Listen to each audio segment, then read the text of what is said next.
All right, here we go. Here we go. CP checking in from sunny Los Angeles. I wish I was back in New York for this media day, but I'll be back later on this week to catch up with you guys. This is KnicksFanTV, the #1 show for the fans by the fans. If you're a diehard Knicks fan who likes to talk about Knicks news, Knicks rumors, and post-game live analysis featuring live callers after every game, make sure you hit that subscribe button and the notification bell below so you don't miss the next one. This video, I'm just going to give you guys a quick, rapid reaction, my thoughts on Knicks Media Day. It's always the kickoff of the season, man. We had a long off season, a long summer, a very eventful summer, regardless of, the outcome of how things went. But, Media Day kind of kicks things off. We got practice starting tomorrow. We have open practice on Saturday. And then the Knicks' first preseason game will be Monday, a week from today, against the Washington Wizards, man. So we're getting back into the swing of things. I'm real excited for it. Listen, this is our team. Regardless of what's going to happen this season, this is our team. We have a brand new team, only 5 players returning, 7 free agents, 2 draft picks, a couple unsigned drafts, and here we go. So today was media day. It kicked off with Scott Perry, Steve Mills, and David Fizdale talking to the media. I mean, listen, I thought the thing about media day is that you're not going to get too much, right? You're not going to get much into tactics or strategy. They're not going to tell you who they're going to sign or who they're going to trade for. It's going to be very high level, politically correct, towing the line. So I thought, by and large, I thought it was a decent press conference. So here's the good. The good was we finally heard from this front office in terms of what happened in free agency, and we got their reaction to free agency. Obviously they, to my surprise, they stuck to supporting the plan B. And what I did agree with what they said was, this wasn't certain things you can't control, right? So players are going to choose to go where they want to go, i.e. KD, and then they chose to go to the Nets. Kawhi Leonard chose to go to the Clippers. So in that regard, players choose to where they want to go, and they had a plan B, and they were happy with the plan. So I thought that was cool. Fizdale, I thought Fizz was very to the point, very quiet. I thought he didn't want to say too much. Last year I thought he kind of came out and, I like you guys said, snake oil salesman, used car salesman. I don't really want to put that, negative connotation to him, because I still like Fizz and I support him.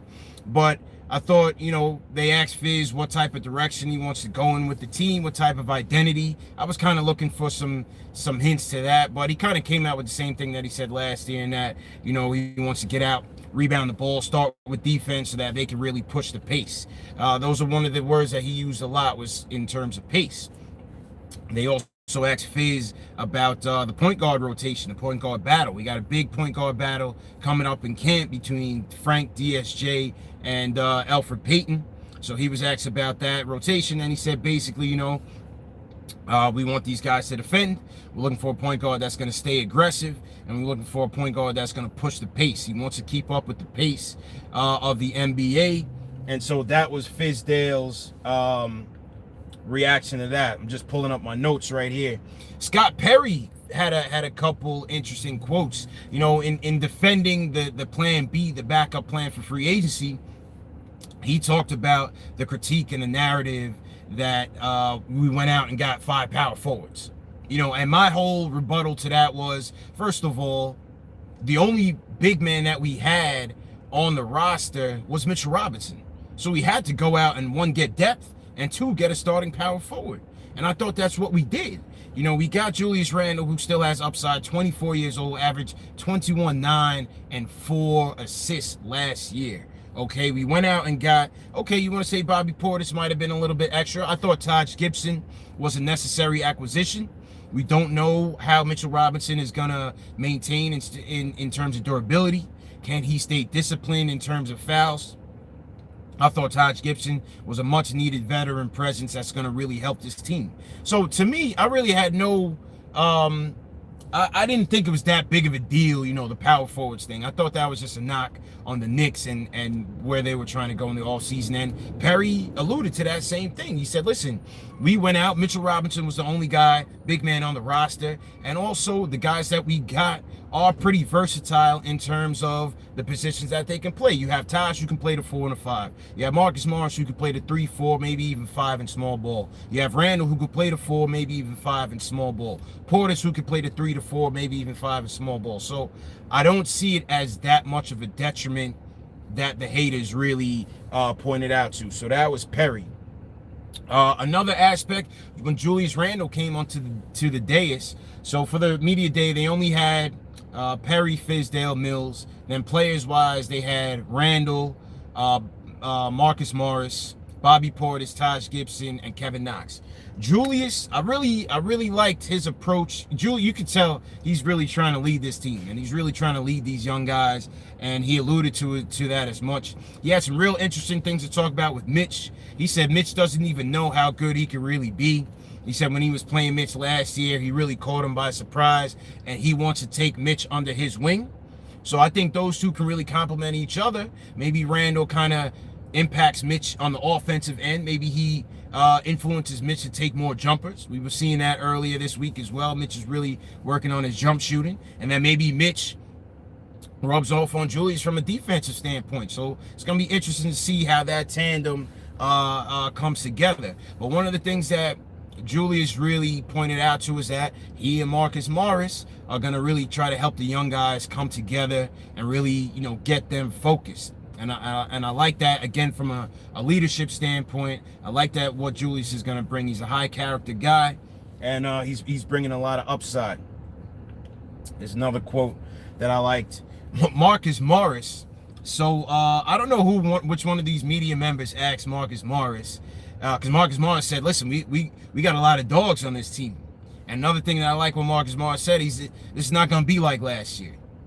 And I think he's the guy that backs that up. It's a little bit different. We got a lot of guys that talk about the same thing year after year. They want to be the 90s Knicks. They want to bring that toughness, that grit, the physicality. But it's another to have the guys that'll back it up. And I think Marcus Morris, I think Taj Gibson, I think Julius Randle, I think Bobby Portis, those guys are going to back it up. And that's another reason why I don't necessarily mind those acquisitions from a big man standpoint, because they're going to bring that toughness that we need, man. And so Marcus Morris said, we got dogs on this team. Somebody in the media was like, what's your definition of a dog? Like, does that really even need to be defined? But, Marcus just said, listen, no, somebody that's not going to back down. They're going to bring it every night. And, he's a Philly boy, man. So he knows what time it is, man. Another plus that I liked was Kevin Knox came to the dais. First off, Knox is working out, man. You could tell Kev was definitely added some strength. They asked him that during the press conference, and he said, he worked on, added some bulk. Zion probably got him motivated. When Zion kind of ripped the ball from him in Summer League, and, it was a little embarrassing moment. I was there watching live. I didn't really like that, but I like where Kev is mentally and maturity-wise. He seems like he's really growing from last year, from his rookie year. Like I said, he's getting bigger. He said in the press conference that he's working on his shooting, becoming more efficient, his overall court awareness, and his defense. So Kev, I had a chance to meet Kev over the summer, as some of y'all saw that. Real nice kid. Looks like he got a little bit taller. He looked like, when I met him, maybe he was about 6'8", 6'9". So I think Kev is really looking to make a next step this season, and I'm encouraged by that, man. So those were the good things. I thought, again, the front office coming out and kind of supporting their position. Julius Randle really taking that leadership step, and Marcus Morris, bringing that physicality, that mentality to his team that we really need. Also, interestingly enough, they asked Marcus Morris, about him and Kev, who's going to start at the 3. He took the high road, the politically correct answer, saying, whoever establishes themselves, that's who it's going to be, and he's going to support it. Time will tell. Who are you guys going for the starting at the 3? Are you going with Kev? Or are you going with Marcus Morris? I kind of said I would start with Morris in the beginning, because I just feel like, depending on where things go. Number one, I think he could really help this team win games. I think he brings balance to the lineup from a defensive standpoint. He can stretch the floor, and I just think he brings a more overall established IQ, and I think he could balance out the lineup. Also, he's a trade piece, right? He's here in a 1-year deal. We'll see what happens at the trade deadline. There may be a contender or somebody who's looking for more depth on their front line. Maybe you trade Marcus Morris. Kev, we have time with Kev. So Kev can always get slide back into the starting rotation. And also, if he comes off the bench at the beginning, he can still get ample minutes coming off the bench. So we'll see, man. But what do you guys think about that? I see Don Tone says Kevin Knox has to start. Keith Sinclair, what's going on, Keith? He says Morris, no doubt. The Shell's in here, my man. The Shells, what's going on, bro? He says Knox. It's me. Says Morris, but Knox needs 27 minutes minimum. That's what I think. That's what I think. Salute to Guillermo, Gorilla MacGyver, what's going on? Izzy, what's going on? How you guys doing? I'll be back on Wednesday. I know a lot of you guys asked if I'm taking calls. I'm still out here in LA. We had a great round table. I linked up with my man CK2K, a couple other Knicks content creators, Knicks fans. We had a dope lunch. My man Worldwide West, my man Chris Delgado, David Frudenick, the actor, my man Nick Alexander, who's a comedian. We all linked up, had a dope round table. So we're going to put that together and put that out this week. I'm meeting up with Tommy D next week. We're going to go over some X's and O's, some strategy content back in the studio. So we got a lot of content coming, man. I'll be at the open practice as well this Saturday. So I'll be bringing you guys some behind the scenes coverage as well. And yeah, those are some of the things we're working on, man. This Wednesday, we'll be back in the studio taking your phone calls. It's been a while since we've been kicking those off, so we're gonna get back to it, man. A lot of things going on, man. A lot of things, but appreciate you guys' support. So let's go to the bad. There was only a couple things. Like Guillermo said, you know, media day is really not much. All it really means is that we're getting closer and closer to the season starting. But there's two things that stuck out. Number one, the ice baths guy, right? I don't know if these people are, you know, they want to add some comedic relief to the days or you know, to the panel. But it's like you had guys like the New York Newsday that didn't even get in. You had guys like KnicksFanTV that didn't even get in. But you got a guy over there asking about ice baths. Like, come on, that's a waste of media credentials, man. And I'm not trying to, you know, pile on the team, but come on, man. You know, we would have brought much more serious inquiries, much more serious questions. How about a question from the fans? You know what I mean? You got a guy talking about ice baths. Like, Marcus Morris looked at this guy like, what are you talking about? But out of respect, had to answer the question. All right, you know, like I said, maybe it was for comedic relief, but again, I don't know the process for credentials, but come on, son, you know what I mean? You know, I don't know. You be the judge of that, but like I said, I mean, you know, credentials are tight as they are, but you're gonna give it to a guy talking about ice baths. Okay. Secondly, was on Mills. You know, when they asked Mills about plan A not succeeding and, you know, how they really supported the plan B, and he kind of came out and said, well, we had an opportunity to meet with a lot of max type free agents, but we chose this course instead. And my thing is, I went on Twitter and blasted him. I said that was BS. I said nobody wanted to come here, so don't sit here and claim that like the ball was in our corner and everything was just, we were in the driver's seat, because that's just not the case. The primary free agents who I consider max type, KD, Kyrie, Kawhi Leonard, Clay, and whether or not you want to say Kemba's borderline, I say 4 out of the 5 Ks. None of those guys even gave us a meeting. None of those guys even gave us a meeting. So to me, that was BS. That was spin by Steve Mills. I didn't like that comment. I disagree with it. A lot of people came out and said, well, he's only referring to the second tier guys like Vucevic, Jimmy Butler, Tobias Harris. Okay, fine, but that was never the plan. We don't care about those guys. You know what I mean? I don't consider those guys max type players. I don't consider Chris Middleton a max player. I need a max player to be an all-star, superstar caliber player. Not just in contract, but in stature in skills to be the guy. So I thought that was spin. And then another area of spin where he came back was saying that Dolan always thought we were gonna have a successful offseason, and to us this was it. I disagree with that. Dolan came on Michael K basically telling you that we were gonna get KD and Kyrie in lesser words. Do you agree or disagree with me? Let me know in the chat. Agree or disagree? Dolan basically, to me, leaked it out there that we were going to get these guys. And I thought that was a big mistake. You guys that were following me for a minute knew that. I thought that was a big mistake for Dolan to say that. So for Mills to come into this press conference and say, Dolan thought this was a successful offseason, this was it. Plan B was not it. Right? So again, it's spin. All you had to say was, we had a list of players that we liked. Again, like they said in the beginning, some of these things are out of our control, but we're still happy with the direction that we went in, and Dolan signs on with it. That's all you had to say. That's all you had to say.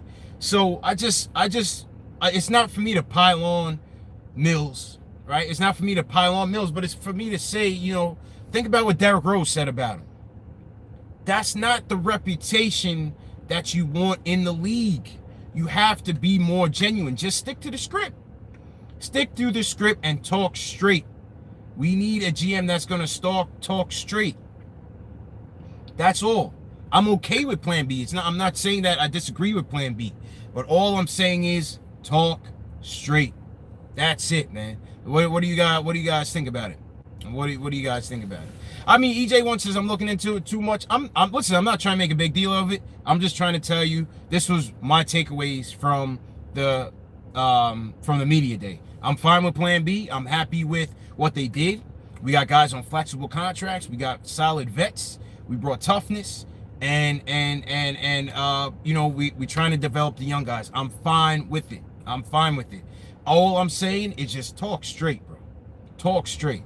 Because it's not about what I think about the optics. It's about what the league thinks about the optics. What players think about the optics. And when you have a guy like Derrick Rose coming out and saying those things, and then he comes out and says these things in the press conference, it's just a little bit too much spin. Just talk straight. That's all I'm saying. Just talk straight. Everything else was cool. Like I said, I was fine with them saying, things are out of our control, because I believe that. You can't, everybody that you want is not going to come here, right? I'm fine with the plan. It's not about Plan B. Plan B was fine. It's just talk straight. Talk straight. We didn't get the guys we like, but we still have a list of players that were our targets, and we feel like with the players that we got, we rounded out the team with our young guys, and we're ready to take another step in rebuilding this team. That's it. Thanks for coming. You know what I mean? That's it, man. But yo, fellas, I gotta run. Salute to everybody in here. Armin, I hear you. The Shells, Reaper Man, EJ1, D1 only 80. What's going on, Vaughn Allen? I appreciate it. Hit that thumbs up button for your boys. If you're new to the chat, please subscribe, man. Check out the Alan Hahn interview, the Chris Childs interview. We got a lot more bigger content on the way. Like I said, the content from this weekend's LA Roundtable is going to be coming out this week as well. Stick with us this Wednesday. I want to hear from you guys. The phone lines will be back up. And yeah, man, we're getting the ball rolling. I'm excited to be back out here in LA, but headed back to New York tomorrow. So like I said, Wednesday we're back to regularly scheduled programming. And yeah, man, I'll talk to you guys next time. Peace.